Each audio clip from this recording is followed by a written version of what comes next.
जब दीवार हजर अस्वद तक उठ गई तो हर सरदार ने चाहा हजर अस्वद को उसकी जगह रखने का शरफ उसे हासिल हो। इस पर सख्त झगड़ा उठ खड़ा हुआ जो 4-5 रोज तक जारी रहा।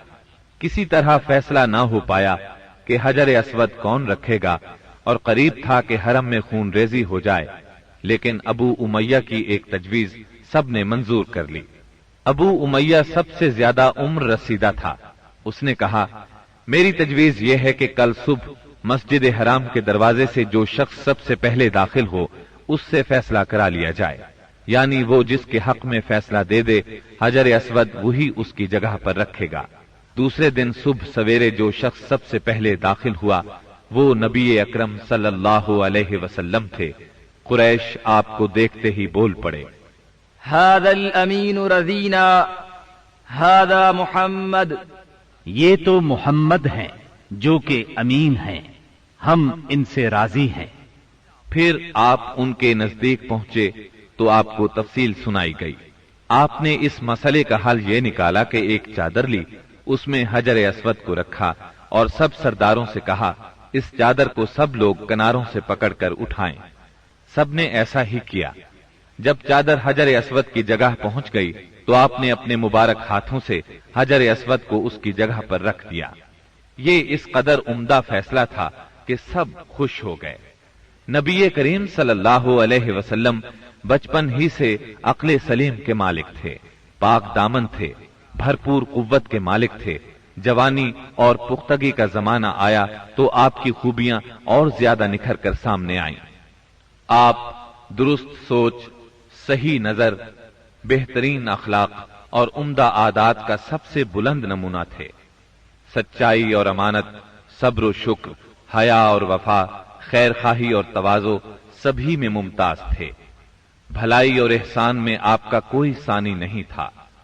अबू तालिब ने क्या खूब कहा है, अब्यज़ु युस्तस्क़ल ग़मामु बिवजहिही थिमालुल यतामा इस्मतुल लिल अरामिली, वो गोरे मुखड़े वाला जिसकी बरकत से अब्र रहमत बरसता है, वो यतीमों का सहारा और बेवाओं का निगाहबान है। आप बहुत सिला रहमी करने वाले थे, लोगों का बोझ अपने सर लेते थे। कंगाल की ऐसी मदद फरमाते कि मालदार हो जाता या रोजगार से लग जाता।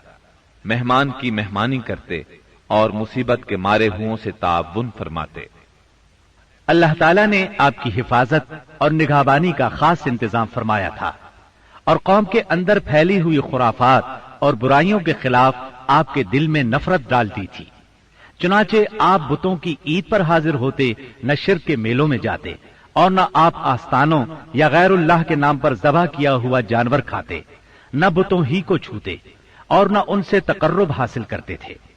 लात और उज्जा की कसम तो सुनना भी गवारा न फरमाते। शराब नोशी और खेल कूद की मजलिसों से आप इंतहाई दूर थे। ऐसी किसी मजलिस में आपने कभी शिरकत न फरमाई, जबकि यही मजलिस जवानों की तफरीह और दोस्तों से मुलाकात के मुकामात थी। अल्लाह ने आपको खलवत पसंदी अता फरमाई थी।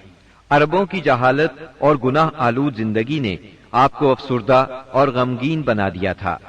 आप अपने अतराफ में फैली हुई इंसानी इज्तिमाई जिंदगी का मुशाहदा फरमाते तो आपको ये महसूस करके दुख होता कि एक अल्लाह की इबादत का तसव्वुर देने वाले दीन को वो लोग बिल्कुल भूल चुके थे।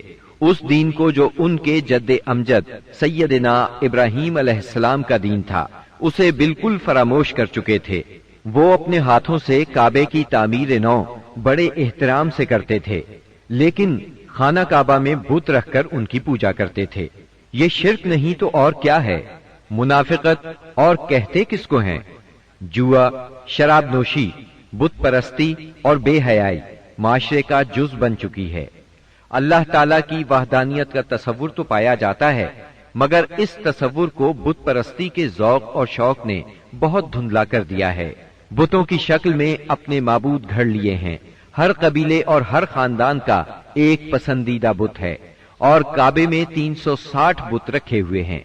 बुत परस्ती के शौक का ये आलम है कि कुरैश सफर में जाते हैं तो सत्तू के बुत बना लेते हैं और जब जरूरत पड़ती है तो अपने माबूदों को घोल कर पी लेते हैं। कुरैश के मुआशरे और अरब के माहौल में औरत बेचारी की हालत इस कदर पस्त, जलील और रद्दी है कि वो ऊंटों, बकरियों और गल्ले की तरह तिजारत की चीज बन चुकी है। शादियों पर कोई पाबंदी, कोई रोक नहीं। एक मर्द जितनी औरतों से चाहे शादी कर सकता है और दूसरी तरफ औरत भी जितने मर्दों को पसंद करे उनसे ताल्लुक पैदा कर सकती है। चोरी छुपे आशनाई से लेकर खुली बेहयाई तक हर बुराई की जाती है।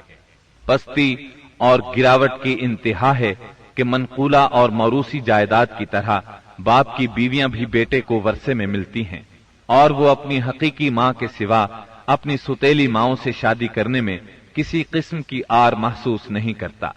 इस बेहयाई के साथ अरबों में एक शदीद मुजरिमाना किस्म की गैरत भी पाई जाती है। वो ये कि हमारी लड़कियां किसी को ब्याह ही न जाएं, कोई मर्द हमारा दामाद न बने।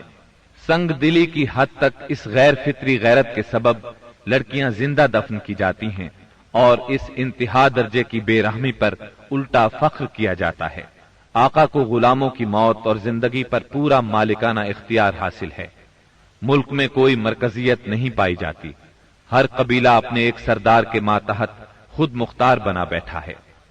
इस चीज ने कबाइल को शदीद किस्म की रकाबतों में मुब्तला कर दिया है।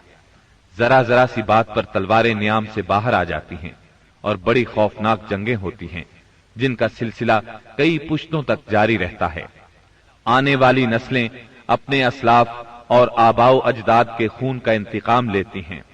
घुड़दौड़ में घोड़ा दौड़ाने पर झगड़ा, खेतों में बकरियां चराने पर लड़ाई और चश्मों से पानी भरने पर खूंरेजी करते हैं। अपने दुश्मनों को कत्ल करके उनकी खोपड़ियों में शराब पीते हैं। अरब कौम जाहिल है, लिखना पढ़ना नहीं जानती, मगर इन्हें अपनी शायरी और जुबानदानी पर इतना घमंड और गुरूर है कि सारी दुनिया को अपनी फसाहत और शायरी के मुकाबले में गुंगा ख्याल करते हैं। तवहुम परस्ती इंतहा को पहुंची हुई है। जरा जरा सी बात पर फाल निकालते हैं, पांसे फेंकते हैं। हर तरफ कहानत का जोर है। काहिनों से अपनी तकदीर और मुस्तकबिल के बारे में पूछते हैं। अरब के बाशिंदे उस आदमी को काबिल इज्जत और शरीफ समझते हैं जिसके पास बहुत ज्यादा ऊंट, बकरियां और खजूर के बागात हों, बहुत सी दौलत हो, गुलाम हो, कनीजें हो। नेकी, परहेजगारी और शराफत का तसव्वुर ही उनके जहनों से निकल चुका है। यही वो दौर है जिसको दौरे जहालत कहा जाता है। अरब के मुआशरे की बुराइयों ने उनकी फितरी सलाहियतों को दबा दिया है। मसलन शुजाअत, हुर्रियत, आहद की पाबंदी, मेहमान नवाजी, जफाकशी, फसाहत और जुबानदानी, खुद एतमादी और किसी की मदद के बगैर अपनी हिफाजत खुद करने का जज्बा। इन तमाम खूबियों से अरब आशना हैं, लेकिन इनकी ये खुसूसियात सही रहनुमाई न होने की वजह से गलत राहों पर पड़ गई थी और उनका बेजा इस्तेमाल हो रहा था। मुल्क में बाज ऐसे कबाइल भी पाए जाते थे जो खाना बदोश थे। जहां पानी का चश्मा, सब्जा और खजूरों के झुंड नजर आए वहीं डेरे डाल दिए और जब यहां से जी उकता गया तो अपना मुख्तसर सा सामान ऊंटों पर लाद कर वहां से चल दिए। ये थे अरब के अफसोसनाक हालात, लेकिन ये यहां तक महदूद नहीं थे। उस जमाने में दुनिया के गोशे गोशे में ऐसी ही पस्ती पाई जाती थी। कहीं आग की पूजा होती थी, कहीं मोहब्बत और नफरत के देवताओं के आगे सर झुकाए जाते थे। गरज अल्लाह ताला के सिवा उसकी सारी मखलूक की इबादत हो रही थी। हद यह है कि सांप, दरख्त और बंदर तक माबूद बने हुए थे। पत्थर, जानवर, चांद, सूरज और सितारे, यहां तक कि जमीन पर रेंगने वाले कीड़ों तक की परस्तिश ने सारी दुनिया को शिर्क का गढ़ बना दिया था। हर तरफ जहालत का अंधेरा और शिर्क व कुफ्र की तारीकियां छाई हुई थीं।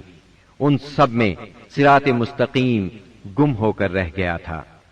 अहले अरब की हालत इजार पर कुड़ने के अलावा आप अपनी खलवत व तन्हाई में जिंदगी और कायनात के राजों पर भी गौर व फिक्र किया करते थे और सोचा करते थे कि जिंदगी क्या है, कायनात क्या है, ये चांद, सूरज, सितारे क्यों कर बने, कायनात क्यों तख्लीक की गई, किसने की, जिंदगी का सुहूर कब हुआ, कैसे हुआ।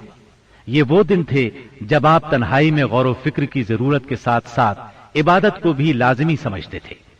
इबादत आपकी रूह की जरूरत थी, लिहाजा आप रमजान भर غار हिरा में क़याम फरमाते, आने जाने वाले मिस्कीनों को खाना खिलाते और बकिया औकात अल्लाह ताला की इबादत में गुजार देते। गार हिरा मक्का मुकर्रमा के मशरिक में खाना काबा से कोई 3 मील दूर जबल नूर की चोटी पर वाक़ है। खलवत और गोशाए तन्हाई की तलाश में आप गार हिरा पहुंचे। ये चूंकि काबा के सामने था और वहां कामिल तन्हाई और यकसुई थी, इसीलिए आपको बहुत पसंद आया। रमजान का महीना और पीर का दिन था। आप गारे हिरा के अंदर जिक्र इलाही और इबादत में मशगूल थे कि यकायक जिब्रील अलैहिस्सलाम नाजिल हुए और आपको वही और नबुव्वत से नवाजा। सैयदा आयशा रजी अल्लाह अन्हा फरमाती हैं, रसूलुल्लाह सल्लल्लाहु अलैहि वसल्लम पर वही का आगाज नींद में अच्छे ख्वाब से हुआ। आप जो ख्वाब देखते वो सफेदाए सहर की तरह नमूदार होता। फिर आपको तन्हाई पसंद आने लगी, चुनाचे आप गारे हिरा में खलवत फरमाने लगे और कई कई रात घर आए बगैर इबादत करते और इस अरसे के लिए तोशा भी साथ ले जाते। फिर सैयदा खदीजा रजी अल्लाह अन्हा के पास तशरीफ लाते और उतनी मुद्दत के लिए फिर तोशा ले जाते, यहां तक कि आप गारे हिरा में थे कि आपके पास हक आ गया, यानी फरिश्ता आपके पास आया और कहा, इकरा यानी पढ़िए। आपने फरमाया, मैं पढ़ना नहीं जानता। रसूलुल्लाह सल्लल्लाहु अलैहि वसल्लम फरमाते हैं कि इस पर उसने मुझे पकड़ लिया और इस जोर से दबोचा कि मुझे चूर कर डाला और फिर मुझे छोड़कर कहा, इकरा यानी पढ़िए। मैंने फिर कहा, मैं पढ़ना नहीं जानता। उसने फिर मुझे पकड़कर दबोचा और चूर कर डाला, फिर छोड़कर कहा, इकरा पढ़िए। मैंने फिर कहा, मैं पढ़ा हुआ नहीं हूं। अब उसने तीसरी बार दबोचा और कहा, इक़रा बिस्मि रब्बिकल लज़ी खलक़ खलक़ल इंसान मिन अलक़ इक़रा व रब्बुकल अकरमुल लज़ी अल्लम बिल क़लम अल्लमल इंसान मा लम यअलम। पढ़ अपने उस परवरदिगार के नाम से जिसने पैदा किया, इंसान को लोथड़े से पैदा किया। पढ़ तेरा रब बड़ा करीम है, जिसने कलम के जरिए से इल्म दिया, इंसान को वो बात सिखाई जिसे वो जानता न था। अब आपने ये आयात पढ़ दी, फिर आप इन आयात को लेकर वापस आए। आपका दिल कांप रहा था। आपने सैयदा खदीजा रजी अल्लाह अन्हा के पास पहुंचकर फरमाया, मुझे चादर ओढ़ा दो, मुझे चादर ओढ़ा दो। उन्होंने चादर ओढ़ा दी, यहां तक कि दहशत जाती रही। फिर आपने सैयदा खदीजा को वाकया सुनाया और फरमाया, मुझे अपनी जान का खौफ है। उन्होंने कहा, अल्लाह की कसम, ऐसा हरगिज नहीं हो सकता। अल्लाह आपको कभी रुस्वा नहीं करेगा। आप सिला रहमी करते हैं, बेसहारों का बोझ उठाते हैं, खाली हाथ लोगों की मदद करते हैं, मेहमान की मेहमानी करते हैं और हक के सिलसिले में पेश आने वाले मसाइब में मदद करते हैं। इसके बाद सैयदा खदीजा आपको अपने चचाजाद भाई वरका बिन नौफल के पास ले गईं। ये जाहिलियत के दौर में ईसाई हो गए थे, अबरानी लिखना पढ़ना जानते थे और अबरानी में इंजील लिखते थे। उस वक्त बूढ़े और नाबीना हो चुके थे। सैयदा खदीजा रज़ी अल्लाह अन्हा ने उनसे कहा, भाईजान आप अपने भतीजे की बात सुने। वरका बिन नौफल ने कहा, भतीजे कहो तुम क्या कहते हो। आपने जो कुछ देखा था बयान कर दिया। इस पर वरका बोले, ये तो वही फरिश्ता है जो मूसा अलैहिस्सलाम पर नाजिल हुआ था। काश मैं उस वक्त जिंदा होता जब आपकी कौम आपको निकाल देगी। आपने हैरान होकर फरमाया, मेरी कौम मुझे निकाल देगी। वरका बिन नौफल बोले, हाँ, कोई ऐसा आदमी नहीं जो तुम जैसा पैगाम लाया हो और उससे दुश्मनी न की गई हो, और अगर मैं उस वक्त तक जिंदा रहा तो तुम्हारी जबरदस्त मदद करूंगा। लेकिन इसके बाद जल्द ही वरका बिन नौफल फौत हो गए और उधर वही का सिलसिला रुक गया। वही की बंदिश से आपको सख्त रंजो मलाल हुआ, लेकिन मसलहत इलाही इसी में थी کیونکہ اس طرح خوف جاتا رہا، معاملے کی نوعیت سمجھنے کا موقع ملا، اور دوبارہ وحی کی مشقت برداشت کرنے پر طبیعت صرف آمادہ ہی نہیں ہوئی بلکہ ایک گونا شوق اور طلب بھی پیدا ہوئی، اور آپ دوبارہ وحی کا انتظار کرنے لگے۔ ادھر آپ گوشہ نشینی کی بقیہ مدت پوری کرنے کے لیے ورقہ کے پاس سے پلٹ کر دوبارہ غار حرا میں تشریف لا چکے تھے۔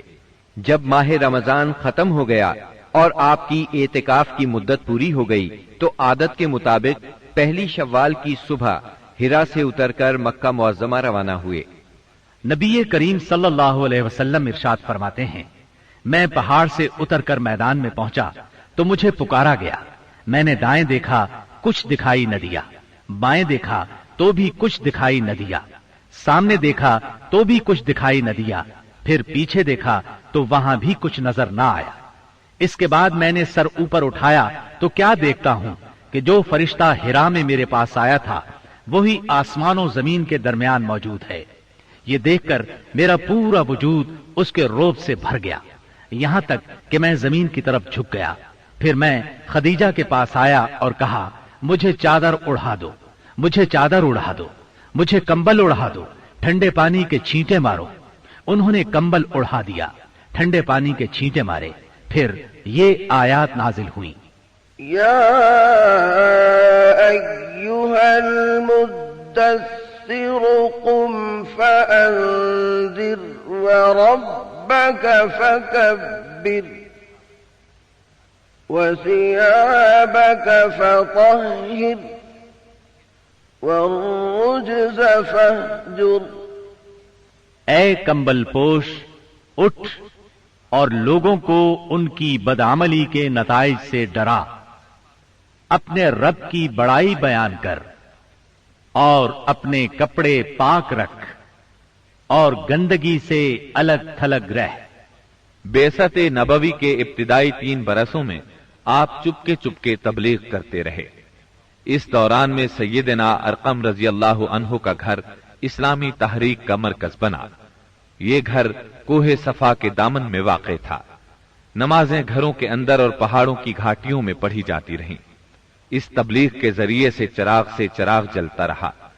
آپ نے سب سے پہلے ان لوگوں کو تبلیغ فرمائی جن کے آپ کے ساتھ تعلقات تھے۔ آپ کو اپنے ان قریبی ساتھیوں کی طرف سے مایوسی کا سامنا نہیں کرنا پڑا۔ عورتوں میں آپ کی زوجہ سیدہ خدیجہ رضی اللہ عنہا، غلاموں میں زید بن حارثہ رضی اللہ عنہ، مردوں میں سیدنا ابو بکر صدیق رضی اللہ عنہ، اور لڑکوں میں سیدنا علی رضی اللہ عنہ نے سب سے پہلے اسلام قبول کیا۔ خفیہ دعوت و تبلیغ کا یہ سلسلہ قریباً 3 سال تک جاری رہا۔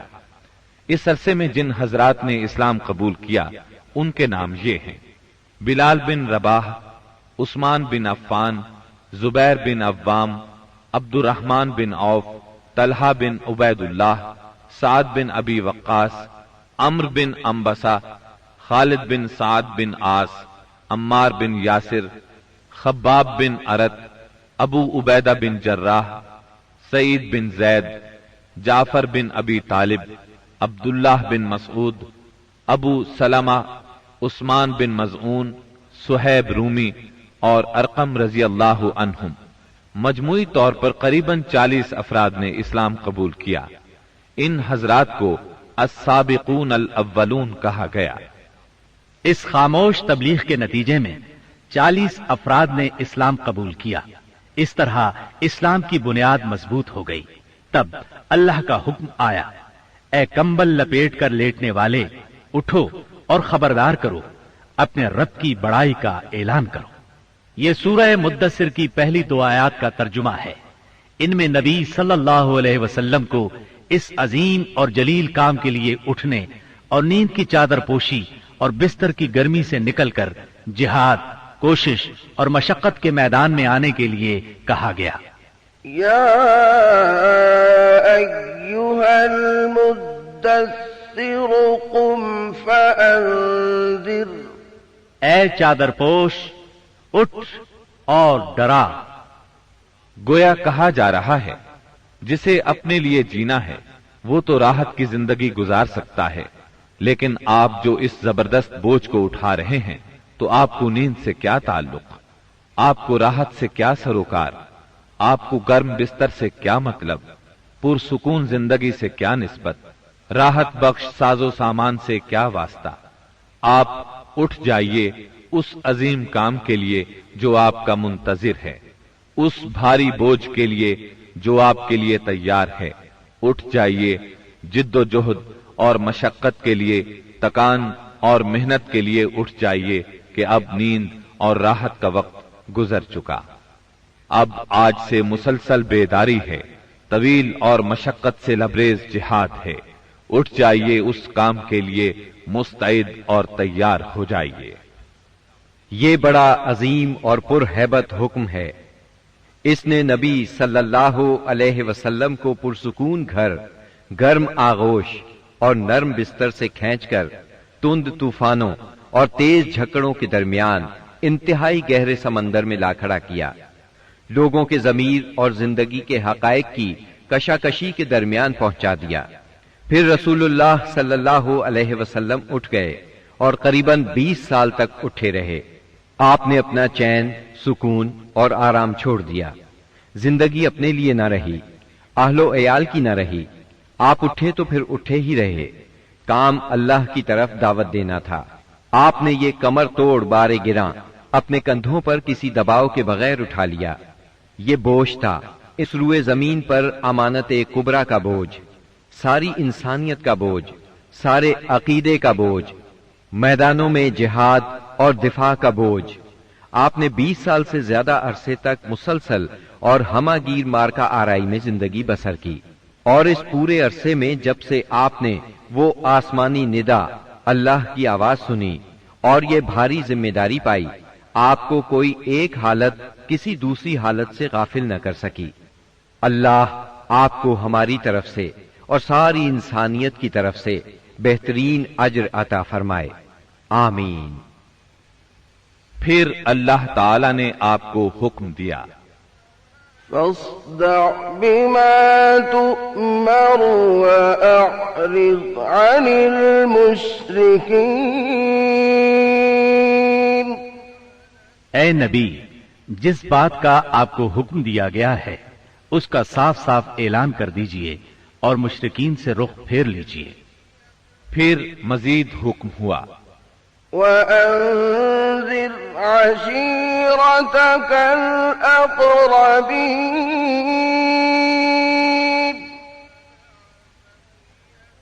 واخفض جناحك لمن اتبعك من المؤمنين۔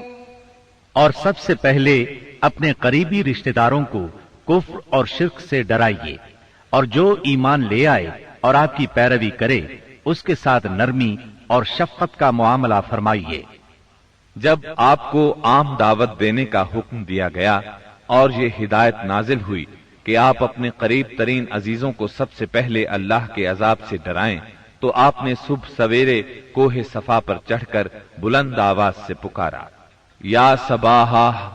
عرب میں یہ صدا وہ شخص لگاتا تھا جو صبح کے جھٹپٹے میں کسی دشمن کو اپنے قبیلے پر حملہ کرنے کے لیے آتے دیکھ لیتا تھا۔ آپ کی یہ آواز سن کر لوگوں نے پوچھا، یہ کون پکار رہا ہے؟ بتایا گیا، یہ محمد کی آواز ہے۔ اس پر قریش کے تمام خاندانوں کے لوگ آپ کی طرف دوڑ پڑے۔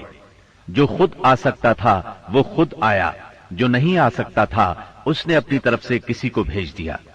جب سب لوگ جمع ہو گئے تو آپ نے قریش کے ایک ایک خاندان کا نام لے لے کر پکارا، اے بنی ہاشم، اے بنی عبد المطلب، اے بنی فہر، اگر میں تمہیں یہ بتاؤں کہ اس پہاڑ کے پیچھے ایک لشکر تم پر حملہ کرنے کے لیے تیار ہے تو کیا تم میری بات کو سچ مانو گے؟ کیونکہ میں ایسی جگہ کھڑا ہوں جہاں سے میں ادھر بھی دیکھ رہا ہوں اور ادھر بھی۔ سب نے یک زبان ہو کر کہا، ہم آپ کی بات فوراً مان لیں گے، ہم نے کبھی آپ کو جھوٹا نہیں پایا، ہم نے ہمیشہ آپ کو سچا ہی پایا ہے۔ تب آپ نے فرمایا، میں تمہیں ایک سخت عذاب سے پہلے خبردار کرنے کے لیے بھیجا گیا ہوں۔ آپ کا چچا ابو لہب بھی اس مجمع میں موجود تھا۔ وہ آپ کا خطاب سن کر سخت برہم ہوا۔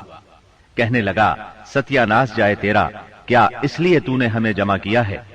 ایک روایت میں یہ بھی ہے کہ اس نے پتھر اٹھایا تاکہ آپ کو کھینچ مارے۔ اس طرح مکے میں اعلانیہ تبلیغ کی ابتدا ہوئی، لوگ مسلمان ہونے لگے۔ مسلمان ہونے والوں میں زیادہ تر نوجوان لوگ تھے۔ اس طرح ان کے بڑوں کو بہت دکھ ہوا کہ ہماری اجازت اور مرضی کے بغیر یہ کیوں پرانے قومی دین سے پھر گئے۔ ان لوگوں نے اپنے نو عمر رشتہ داروں کو طرح طرح سے اذیتیں دی، مارا پیٹا، بیڑیاں لگا کر قید کیا، چھت کے بغیر کمروں میں بند کیا، تپتی ریت پر ننگے بدن لٹایا، مگر یہ تمام اذیتیں بے اثر رہیں۔ ان لوگوں میں آزاد مرد اور عورتیں بھی تھیں، لونڈی اور غلام بھی تھے۔ لونڈیوں اور غلاموں کو ان کے آقاؤں نے شدید تکالیف پہنچائیں۔ اسی طرح موالی بھی تھے، یعنی غیر قبیلوں کے عرب، جو اہل مکہ میں کسی ایک کے ساتھ کسی معاہدے کے ذریعے سے موالی بن گئے تھے، مطلب یہ کہ ان کے حلیف بن گئے تھے۔ ان میں سے ایک سیدنا عمار بن یاسر رضی اللہ عنہ کا خاندان بھی تھا۔ ان کے خاندان کو خاص طور پر ظلم کا نشانہ بنایا گیا۔ سیدنا یاسر رضی اللہ عنہ پر اتنا ظلم ڈھایا گیا کہ وہ شہید ہو گئے۔ سیدہ سمیہ رضی اللہ عنہا جو سیدنا عمار کی والدہ تھی، انہیں ابو جہل نے نیزہ مار کر شہید کر دیا۔ یہ اسلام میں پہلی شہید خاتون ہیں۔ جلد ہی قرآن کریم میں بت پرستی کے خلاف سخت آیات نازل ہوئیں۔ مثلا سورہ انبیاء کی آیت 98 میں ارشاد ہوا، إنكم وما تعبدون من دون الله حصب جهنم أنتم لها واردون۔ بے شک تم اور وہ بت جن کو تم اللہ کے سوا پوجا کرتے ہو سب دوزخ کا ایندھن ہوں گے اور تم سب اس میں داخل ہو کر رہو گے۔ اس پر مشرکین کے ظلم و ستم میں اور شدت آ گئی۔ آپ کی ذات کے خلاف اور اسلام کے حلقے میں داخل ہونے والوں کے خلاف تیزی آ گئی۔ خاص طور پر ابو جہل اور ابو لہب نے انسانیت کی حدود پھلانگ ڈالی۔ علانیہ تبلیغ کے بعد نبی صلی اللہ علیہ وسلم نے حرم میں اس طریقے سے نماز شروع کر دی جو اللہ تعالیٰ نے آپ کو سکھایا تھا، اور یہی وہ چیز تھی جس سے قریش نے پہلی مرتبہ محسوس کیا کہ آپ کسی نئے دین کے دعوے دار ہیں۔ اس پر ابو جہل کی جاہلیت اور بھڑک اٹھی۔ اس نے آپ کو دھمکانا شروع کر دیا، آپ سے سخت لہجے میں کہا حرم میں اس طریقے سے عبادت نہ کریں۔ پھر ابو جہل نے قریش کے لوگوں سے پوچھا، کیا محمد تمہارے سامنے زمین پر اس طرح اپنا منہ ٹکاتے ہیں؟ ان لوگوں نے کہا ہاں۔ اس پر اس نے کہا، لات اور عزا کی قسم، اگر میں نے اسے اس طرح نماز پڑھتے دیکھ لیا تو میں اس کی گردن پر اپنا پاؤں رکھ دوں گا اور اس کا چہرہ زمین پر رگڑ دوں گا۔ پھر ایسا ہوا کہ اس نے آپ کو نماز پڑھتے دیکھ لیا۔ وہ فوراً آپ کی طرف لپکا۔ وہ اپنے اعلان کے مطابق آپ کی گردن مبارک پر اپنا ناپاک پاؤں رکھنا چاہتا تھا کہ اسی وقت لوگوں نے اسے گھبرا کر خوف زدہ انداز میں پیچھے ہٹتے دیکھا۔ وہ اپنے منہ کو کسی چیز سے بچانے کی کوشش کر رہا تھا۔ لوگوں نے اس سے پوچھا، تجھے کیا ہوا؟ اس طرح پیچھے کیوں ہٹایا؟ اس نے کہا، میرے اور اس کے درمیان اچانک آگ کی ایک خندق اور کوئی ہولناک چیز تھی اور کچھ پر تھے۔ اس کی یہ بات کسی نے آپ کو بتائی تو آپ نے فرمایا، اگر وہ میرے قریب پھٹکتا تو فرشتے اس کے چیتھڑے اڑا دیتے۔ سیدنا ابن عباس رضی اللہ عنہ سے روایت ہے کہ رسول اللہ صلی اللہ علیہ وسلم مقام ابراہیم پر نماز پڑھ رہے تھے۔ ایسے میں ابو جہل کا ادھر سے گزر ہوا۔ اس نے کہا، اے محمد، کیا ہم نے تمہیں اس سے منع نہیں کیا تھا؟ یہ کہہ کر وہ آپ کو دھمکیاں دینے لگا۔ جواب میں آپ نے بھی اسے سختی سے جھڑک دیا۔ اس پر اس نے کہا، اے محمد، تم کس بل پر مجھے ڈراتے ہو؟ اللہ کی قسم، اس وادی میں میرے حمایتی سب سے زیادہ ہیں۔ ایک دن کسی جگہ اونٹ ذبح کیا گیا۔ ابو جہل نے عقبہ بن ابی معیط کو بھیجا کہ جا کر اوجھڑی اٹھا لائے، اور جب آپ سجدے میں جائیں تو اس کو آپ کی پیٹھ پر رکھ دے۔ اس نے ایسا ہی کیا۔ وہ اس قدر وزنی تھی کہ آپ سجدے سے سر نہ اٹھا سکے۔ सैयदा फातिमा रजी अल्लाह अन्हा उस वक्त बच्ची थीं। उन्हें इत्तला मिली तो वो दौड़ी आईं और उस गलीज बोझ को आपकी कमरे मुबारक से उतारा। सैयदना अम्र बिन आस चश्मदीद वाकया बयान करते हैं। एक रोज नबी अकरम सल्लल्लाहु अलैहि वसल्लम खाना काबा में नमाज पढ़ रहे थे। उक़बा बिन अबी मुआयत आया। उसने अपनी चादर को लपेट देकर आपकी गर्दन मुबारक में डाल दिया और बल देने लगा। जब उसने बल पर बल दिए तो आपकी गर्दन मुबारक भिंच गई। आप उसी तरह इत्मीनान कल्ब से सजदे में पड़े रहे। इतने में सैयदना अबू बकर सिद्दीक रज़ी अल्लाहु अन्हु वहां पहुंच गए। उन्होंने धक्के देकर उक़बा बिन अबी मुआयत को हटाया और उनसे फरमाया, अतक़तुलून रजुलन अन यक़ूल रब्बी अल्लाहु वक़द जाअकुम बिल बय्यिनात। क्या तुम एक ऐसे शख्स को मारते हो और सिर्फ इस जुर्म में कि वो कहता है मेरा परवरदिगार अल्लाह है और वो तुम्हारे पास रोशन दलाइल लेकर आया है। उनके ऐसा कहने पर चंद शरीर सैयदना सिद्दीक अकबर रजी अल्लाह अन्हु पर टूट पड़े और उन्हें खूब ज़दोकोब किया। इन्हीं वाक़यात पर सूरह अलग की आयात 6 था 19 नाजिल हुई और इसी सूरत की पहली 5 आयात नाजिल होने के बाद सबसे पहले इस्लाम का इजहार नबी करीम सल्लल्लाहु अलैहि वसल्लम ने नमाज ही से किया था और कुफार से आपकी मुठभेड़ का आगाज भी हरम में आपके नमाज पढ़ने से हुआ था।